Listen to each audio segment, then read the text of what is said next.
Nah, kemampuan public speaking memang harus dilatih terus-menerus. Kenapa? Ilmunya kan berkembang terus. Medianya berkembang terus. Dinamikanya itu tidak pernah berhenti. Kalau dulu kita belajar public speaking, kita cuma tahu bahwa audiens kita itu adalah orang yang ada di depan kita, ya kan? Kemudian sekarang eranya sudah digital, tetap belajar lagi. Kenapa? Audiensnya sudah digital. Jadi hilang sih tidak, ya. Tapi ketika kita sudah punya kemampuan public speaking, kalau kita tidak latih, ya dia akan memiliki pengurangan kemampuan. Nah, agar bisa terjaga, latih terus, kembangkan terus kemampuannya, dan tidak boleh berhenti belajar. Karena ilmunya itu bertumbuh dan berkembang terus. Smart FM. Smart Career. Halo Smart Listener, selamat datang dalam podcast Smart Career di Smart FM. Tasya Rustama menemani Anda bersama dengan ahlinya public speaking. Sudah ada Mas Doni Dekezer. Halo. Hai Mbak Tasya, apa kabar? Baik. Sehat selalu. Sehat Semangat. selalu. Semangat ya. Mas Doni, kita ngomongin soal public speaking. Ini merupakan sebuah hal yang Mas Doni geluti gitu kan. Udah bertahun-tahun. Iya. Ketika terjun di dunia ini begitu ya. Ini merupakan bakat atau justru sesuatu yang Mas Doni pelajari sih? Kalau misalnya merujuk pada dulu begitu ya, awal-awal terjunnya. Nggak enak nih ngomongnya dulu mulu. Zaman TV hitam putih gitu ya. Waduh, dunia dalam berita. Iya, waduh, gue banget dulu. Iya Mbak Tasya, kalau kita bicara tentang bakat atau dilatih, saya lebih percaya dilatih bisa. Memang ada orang-orang yang terlahir dengan bakat-bakat tertentu. Tapi kalau dia tidak latih bakatnya, nggak bisa apa-apa juga. Ya kan? Nah, tapi kalau orang punya keinginan yang kuat, dia punya niat, dan dia punya keberanian untuk belajar, ya kan? Tidak ada yang tidak mungkin. Karena saya pun juga, karena saya merasa saya waktu itu punya interest di dunia communication and public speaking, kemudian saya pelajari dan saya pertajam. Ditambah lagi profesi dan pekerjaan saya erat kaitannya dengan dunia ini. Nah, jadi kan bekerja pun sebenarnya latihan kan? Bekerja sama dengan dapat kesempatan latihan komunikasi dan public speaking, kemudian menjalankan profesi sambil latihan gitu kan. Ternyata itu adalah panggung untuk mengasah kemampuan kita. Jadi sebagai pendidik, saya kalau bilang itu hanya bakat saja, nggak fair. Ya kan? Tapi di beberapa institusi pendidikan di mana saya menjadi dosen di situ, saya melihat juga mahasiswa, anak-anak yang awalnya tidak kelihatan kemampuannya, tapi ketika dia gigih, belajar, berlatih, bisa tuh. Jadi nggak ada halangan bagi orang-orang yang merasa, aduh gua kan nggak punya bakat. Kata siapa bakat? Lu punya bakat, syukur. Ya, lu nggak punya bakat, coba. Ya, selama lu serius, ya pasti bisa. Nah, yang penting ketika sudah menjalaninya, ya jalani dengan passion. Ya, harus punya passion. Jadi dia selalu bergairah ketika menjalankan itu. Nah, kalau sudah begitu nggak ada yang bisa menghalangi dia. Ya. Dimulai dari hal itu ya, Mas Doni ya. Berarti ini bukan sebuah halangan gitu. Kadang-kadang banyak nih Mas Doni, orang-orang yang bilang, saya kan kerjanya di bidang teknik atau di bidang komputer. Ngelihatnya cuma layar. Gimana caranya saya mau berlatih, saya mau meningkatkan kemampuan public speaking saya? Jangan salah ya, kita harus ralat dulu nih orang yang mengatakan bahwa saya nggak perlulah public speaking. Saya kan kerjanya di bidang IT. Yang saya hadapi kan sehari-hari komputer. Oke. Tapi setelah menghadapi komputer, apakah tidak berinteraksi dengan manusia? Bagaimana ketika dia mendapatkan pekerjaan itu? Apakah dia tidak interview dengan manusia? Ya kan? Kalau kemudian selesai dalam beraktivitas pekerjaannya, apakah dia tidak berinteraksi sosial dengan manusia lainnya yang semuanya memerlukan kemampuan komunikasi? Yaitu secara sederhana saja. Tapi ketika orang di bidang apapun memiliki kemampuan komunikasi yang baik, tentu bisa mendukung profesinya di bidang apapun. Tidak harus di bidang yang terkait dengan communication, enggak. Seseorang yang berinteraksi secara digital pun, ketika dia melakukan konferensi misalnya secara daring gitu kan tetap menggunakan kemampuan komunikasi, ya kan? Kita telepon-teleponan aja sama orang atau misalnya nawarin produk lah misalnya, open PO sis gitu kan. Kalau dia nggak punya kemampuan public speaking yang baik, belum tentu produknya laku. Coba Mbak Tasya lihat antara produk A dan produk B. Produk A mungkin kualitasnya the best, produk B biasa-biasa saja, tapi kemampuan promosinya, kemampuan dia menerjemahkan produknya kepada konsumen itu lebih bagus, ya kan, dengan menggunakan media digital misalnya, kemampuan komunikasi yang baik, ini yang lebih laku. Ya kan? Kenapa? Pesannya lebih cepat sampai kepada masyarakat, sehingga orang mendapatkan informasi, orang kemudian ada impresi dan percaya dan akhirnya membeli. Ya. Ya kan? Nah, ngapain pintar sendiri Mbak Tasya kalau tidak ada manfaatnya sama orang lain? Ya. Pintar sendiri, ya maaf nih ya, tapi cuma buat dirinya sendiri, ya nggak ada gunanya kalau menurut saya. Tapi ketika dia pintar, cerdas, dia punya kemampuan banyak, dia bisa delivery, dia bisa menyampaikan kepintaran dan kepandaian untuk orang banyak, itu yang lebih oke. Dan itu pastinya lewat public speaking. Yes. Public speaking jangan dipikir hanya ngomong loh. Oke. Public speaking itu bukan cuma bicara. Orang sering keliru loh datang ke saya.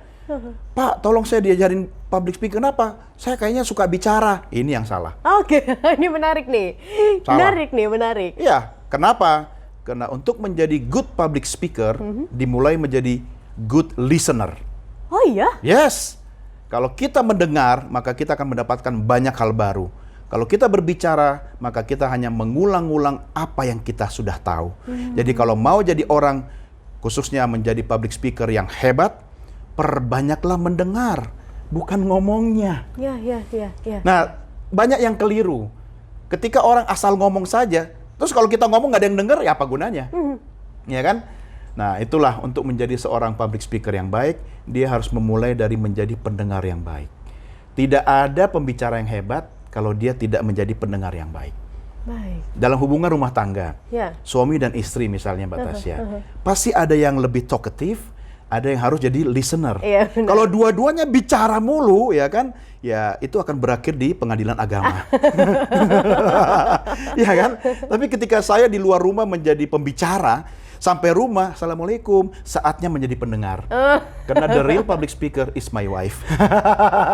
Wanita kata-katanya lebih banyak ya daripada Iya, laki-laki. dan itu memang secara fitrahnya begitu. Iya. Makanya ini intermezzo sedikit. Kalau rumah tangga mau bahagia, gunakan kemampuan public speaking. Public speaking bukan cuma ngomong doang, mendengar. Ya, laki-laki pakai mulut itu kalau di luar rumah. Bekerjalah dengan menggunakan kemampuan bicaramu. Oke. Tapi jangan pakai kemampuan bicaramu itu pada dua hal. Ya, sampai di rumah sama istrimu. Dan yang kedua, jangan kau pakai kemampuan bicaramu untuk mendebat ibumu. Orang yang pertama kali mengajarimu bicara. Nah, itu dia. Pasti bahagia, dijamin bahagia. Baik. Kita balik lagi nih ke dunia Ya. karir begitu Yes. ya, Mas Dodi. Bagaimana kita ini mau meningkatkan kemampuan public speaking kita. Tapi kemampuan public speaking ini bisa nggak sih hilang? Atau Oke. berkurang begitu? Ya, kalau dibilang hilang, saya tidak yakin 100%. Kalau dibilang berkurang karena tidak dilatih, bisa jadi. Contoh sederhana, Mbak Tasya belajar naik sepeda, pasti tertatih, terjatuh, Bener. lalu bangkit lagi. Benar. Kemudian mahir naik sepeda sampai balap, tikungan, segala macem lah kan.